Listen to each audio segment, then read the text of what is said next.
दादा, आपण पाहतोय आज भारतीय जनता पार्टीच्या या चारही उमेदवारांनी प्रभाग क्रमांक 15 मधून प्रचाराचा नारळ फोडलेला आहे.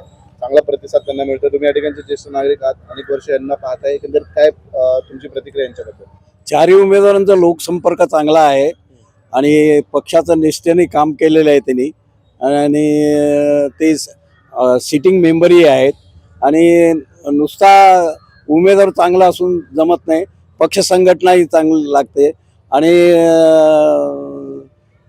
संघाचा त्यांना सपोर्ट आहे आणि इतर अनेक संघटना आहेत ना, विद्यार्थी परिषद, बजरंग दल, पतित पावन संघटना, सहकार भारती, संस्कार भारती, भारतीय मजदूर संघ, हे सगळे त्यांना मदत करायला तयार आहेत. तुमचं वैयक्तिक मत काय? तुम्ही अनेक वर्ष ह्या प्रभागात राहता, इथलं राजकारण पाहताय, काय वाटतं चारही उमेदवार? 50 वर्षात इथं राहतो मी. हो, 86 ला आलो मी प्राधिकरण राहायला. चौघांबद्दल काय वाटतं तुम्हाला? हा, चौघा ओके आहेत आणि चौघा 110% निवडून येतील. काय एवढा विजयाचा का विश्वास वाटतो तुम्हाला? एकंदरीत त्यांचं काम आणि पक्ष संघटना, हा, पक्ष संघ, नुसता उमेदवार चांगला असून उपयोग नाही, पक्ष संघटना पण लागते माग. संघ योग्य संघटनेचे ते प्रतिनिधी आहेत, त्यामुळे निवडून येतील नक्की. मला वाटतं इथं काय टसल होईल असं वाटत नाही. का बरं असं वाटतं तुम्हाला? ते एकंदरीत या सगळ्या सूत्र जुळून आलेत ना, त्यामुळे दोन्ही फाईट देईल असं मला नाही वाटत.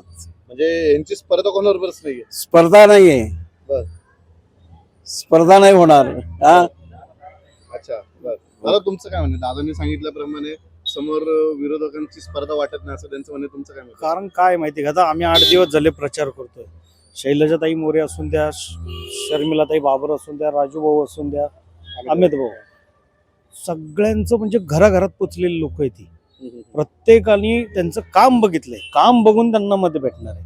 त्यामुळे तिथे गेले की ते म्हणतात तुम्ही येऊच नका, म्हणजे तुम्हाला यायची पण गरज नाही, तुम्ही फिक्स आहे, आम्ही डायरेक्ट येऊन तुम्हालाच हे करणार. तुमचं वैयक्तिक काय मत आहे या उमेदवारांबद्दल? त्यांच्याबद्दल काय वाटतं? जनसंपर्क कसा आहे त्यांचा? हे काय मेन आहे. तुम्हाला काय वाटतं वैयक्तिक कोणाबद्दल? या चार नाही नाही, हे 100% येणार. काम त्यांचं इतकं चांगलं आहे, त्याबद्दल काही हेच नाही. ताई, आपण पाहतोय तुम्ही देखील या ठिकाणी आला होता, काय केंद्रात वाटतंय चार उमेदवारांबद्दल? आज प्रचाराचा नारळ फोडलेला आहे. त्यांचं म्हणणं आहे की लोक म्हणतात तुम्ही प्रचारालाच येऊ नका, आम्ही तुम्हाला निवडून दिले समजा. नाही, आम्ही गाफील तर नक्की राहणार नाही. आत्मविश्वास आहेच आणि मी 15 वर्ष नगरसेवक होते, त्यामुळे मला सुद्धा माणूस इथला माहिती आहे. तेव्हा प्रत्येकाचा फीडबॅक असाच आहे की केलेली चांगली कामं हेच त्यांचं कार्ड आहे. त्यामुळे प्रचार करणार नाही किंवा जावं लागणार नाही असं नाही. आपण आपल्या घरच्यांना सुद्धा आमंत्रण द्यायला कार्याचं जातोच, तर याही वेळी जाणारच. त्यामुळे पण आमचं काम आधी जात आहे, काम माहीत आहे आणि कामानी ओळख असलेली आहेत. आणि 2 उपमहापौर माझी, 2 हा, आणि 4 विद्यमान नगरसेवक, म्हणजे चारापैकी 2 उपमहापौर. असं असताना काम झालं नाही असं तर कुठलंच नाही. किरकोळ आहे. आता रिडेव्हलपमेंट करूयात. डेव्हलपमेंटची पुष्कळ वर्ष प्राधिकरणचं स्थापना होऊन झाली, बदल करावे लागतील ते करतीलच. आणि आता एका दिशेने बघणारी माणसं आहेत. राज्यात सरकार आहे, केंद्रात सरकार आहे, काम चांगलं होणारच. लोकांचा आशीर्वाद नक्की मिळणार. एकंदरीत भारतीय जनता पार्टीने एक नारा दिला, आपकी बार 100% भाजप, त्याची सुरुवात इथून होईल का? नक्की होईल. म्हणजे आता आम्ही असंच हे केलंय, टार्गेट केलंय की निवडून तर येणार आहे, पण विक्रमाने निवडून यायचं, विक्रमी मताधिक्याने निवडून यायचं, वोट्सचा विक्रम करायचा. त्यामुळे शहराचं लक्ष लागलंय. आणि पूर्वी जेव्हा महापालिका सुरुवात झाली तेव्हा हा प्रभाग क्रमांक 1 होता. आज जरी 15 असेल तरी हा पुन्हा 1 नंबरवर आणून आम्ही नक्कीच दाखवणार विजय. निश्चित आपण पाहतोय या ठिकाणी नागरिकांचा मोठा प्रतिसाद मिळतोय, नागरिकांपेक्षा मतदारांचा चांगला प्रतिसाद त्यांना मिळतोय. अशी कोणती विकास कामे जी आहेत या चारही लोकांनी या ठिकाणी केली ज्याच्यामुळं नागरिकांना एवढा विश्वास वाटतोय, जे म्हणतात की बाबा तुम्हाला निवडणूक लढवायची गरज नाही, आम्ही तुम्हाला ऑलरेडी निवडून दिलेलं आहे? महापालिकेच्या अंतर्गत जी कामं येतात ती सगळी ह्या सगळ्यांनी केलेली आहेत, चौघांनी पण. त्यामुळे असं काही नाही की वेगळं काय करायचं आहे, पण जो संपर्क आहे, प्रत्येकाच्या अडीअडचणीला धावून जाणं आहे.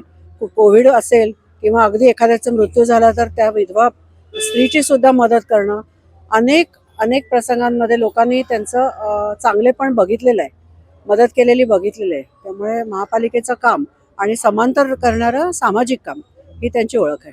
तुम्हाला काय वाटतं या ठिकाणी भारतीय जनता पार्टीच्या पॅनलची लढत ही कोणाबरोबर असणार? म्हणजे विरोधक तुम्ही कोणाला मानता या ठिकाणी? आम्ही विरोधक हा विषयच करत नाही. विरोधकांनी ठरवावं की आमच्यापैकी कोणाची चुरस आहे यांच्याशी.